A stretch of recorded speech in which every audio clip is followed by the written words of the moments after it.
I mean, Kanye ended up dissing everybody. Big Sean, John Legend, Talib Kweli, Just Blaze. Called Just Blaze a copycat.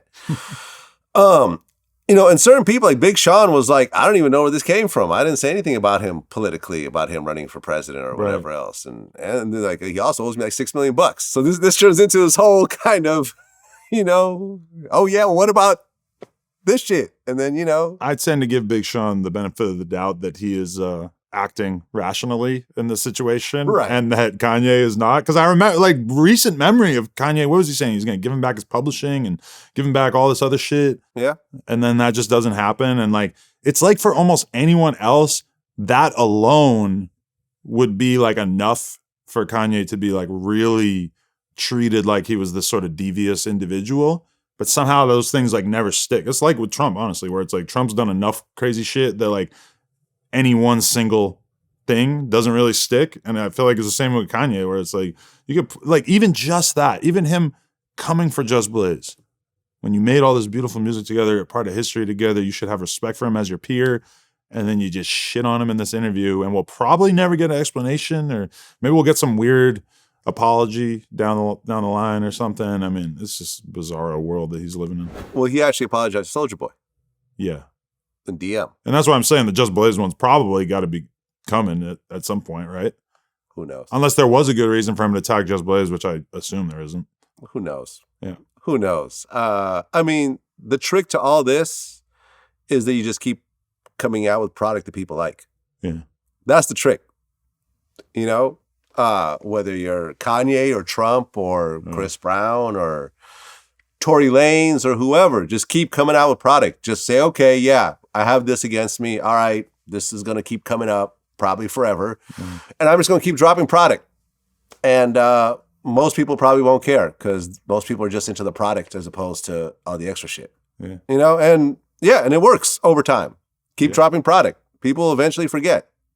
And the people that really, I think, bash you the most probably didn't like you much to begin with. Oh, yeah. And they just have a great reason to even like you less. That's when the great cancellations always happen. Like, I remember when Logan Paul filmed the vlog with the dead body in the background in Japan or whatever. It was like, you just all of a sudden had millions of people who have never watched a Logan Paul video and probably would hate it if they did watch it, and don't watch any YouTubers. So everything about what he was doing was a total mystery to them. And they're going nuts. And you got tweets with 50,000 retweets talking about what a piece of shit he is and all this stuff. And it's at the end of the day, though, when you look at his career now, he is fucking gigantic. He's one of the biggest celebrities. All that shit is in the past, forgotten about. He seems to have done a very good job, sort of changing his image. So he's viewed as a podcaster, and he's viewed as a boxer or a celebrity overall or whatever. I mean, he's done an amazing job with all that. And then the thing that made him the most hated person in the world is just this weird note from early on in his career. But it says a lot about how charming and charismatic this dude apparently is, because there's been a shitload of other people that had controversies that weren't even half as bad that you never heard from again. Well, yeah, because they stopped. Or because they sucked in the first place. Because they sucked in the first place. If your hold on your fan base is really not that good, I've seen like underground rappers get accused of shit that was like the flimsiest accusation ever, and boom, their fan base is gone. Because their music wasn't that good. People were only fucking with them in the first place because they kind of had a cool aesthetic. They were kind of, hip or whatever. And it's like, it's so easy to lose that. But then like Ian Connor gets crazy ass accusations. What's he do? He gets canceled by all these fashion brands. He starts his own shoe company, and he's making millions and millions of dollars every single time they drop. I mean, that's just... But he went to prison though, didn't he? But that was for something. I think that was a gun charge. Oh, okay. Yeah.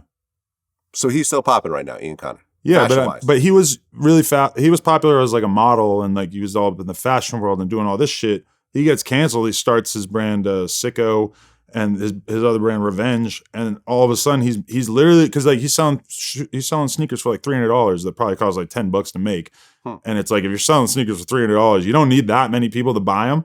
But he would post the screenshots of like, look, I just made $4 million by dropping these shoes. And I mean, this is a guy who's just canceled. If you have a fan base who's going to ride with you and you know what you're doing, like he's still, after being canceled, he still knew how to put a brand together and how to make it have hype. Once again, product. Yeah. I'm not into his shoes or his clothing, but I'm assuming they're probably pretty cool looking. Yeah. It's not, he's probably no slouch when it comes to design. Yeah. You know what I'm saying? And that's what I'm saying. You keep coming out with quality product and you just don't even address the shit. Mm. You know, you do interviews to say, hey, don't mention X, Y, and Z if you want this interview. Yeah, times changed a lot too because, like, you know, Dave Portnoy from Barstool just got, you know, canceled. They're saying he had violent sex with these barely legal girls or whatever it is.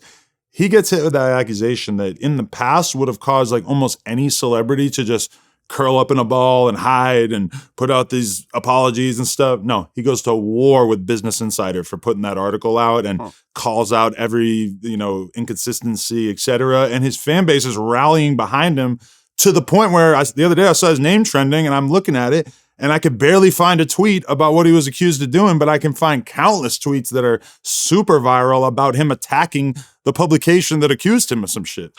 Yeah, people cancel themselves. That's how I feel. I don't feel you get canceled. You cancel yourself. Yeah. You know what I mean? Like, you could look at the T.I. Lil Flip, you know, or Ja Rule 50 Cent, or whoever. You know what I'm saying? Like, whoever is seen as losing usually just stop producing the things that they were best known for. You know what I mean? Like, Ja Rule stopped doing love songs and ballads and singing and so forth because 50 tried to make fun of him doing that. When that's the only thing he was really known for. Yeah. People weren't fucking with Ja for like Holla Holla, like, you know, the more gangsterish kind of tough guy shit. Like, he got known for his songs with Ashanti. Then he stopped making them. Yeah.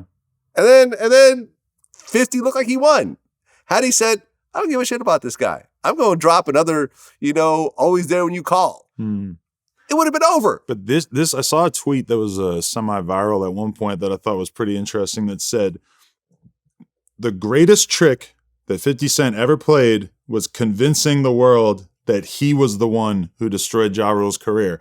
And the argument basically was that Ja Rule's career was already in a state of decline and people were already getting sick of him. And it was already like, he had already seen the heights that he was going to see. And his career was pretty much already kind of headed downhill. And then 50 came in at the perfect moment to just call attention to all those faults and how his career was really going. And I remember that energy. Like, I remember the Ja Rule stock price fading a bit around that time, even before 50 started going in on him.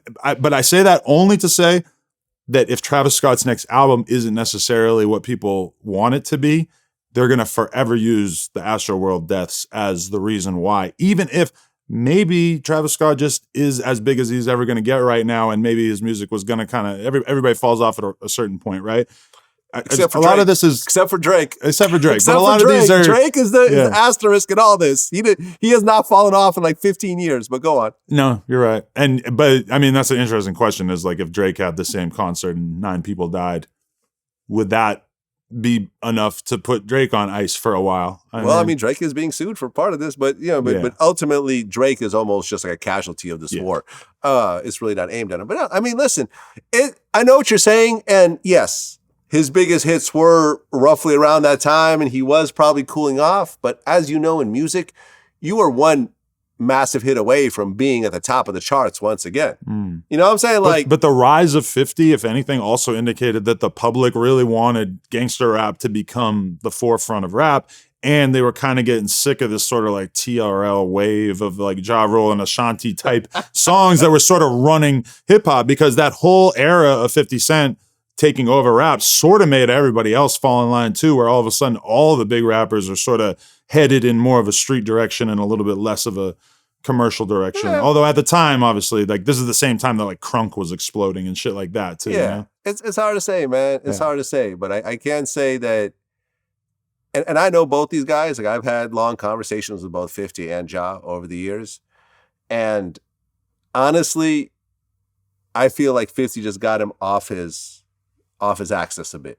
You know what I mean? Got off of his groove and what, you know what I mean? Because really, he wasn't doing the same shit. Like, he came back with Clap Back. It was in the middle of the Fed case too, which is a very... There was the Fed case, but that kind of came a little bit later. Yeah, no, I mean, I feel you. I mean, it's all, who knows? Yeah. You go back in time and you could redo it. Who the fuck knows? But at the end of the day, I mean, look, you saw the verses. People still like his, Ja Rule's music. I think he did really well against Fat Joe. I mean, remember what a loser they treated, like, they treated Puffy and Mace like they were like the fucking Antichrist at a certain point. Right. And then all those songs, you play Mo Money, Mo Problems in the club right now, absolutely nobody in the room is going to think about how in 1998, the hip hop purist attitude on Puffy at that time was that he was the Antichrist. That has been stripped from history. That's something that opinion only existed at that time, and now seems ludicrous. You know.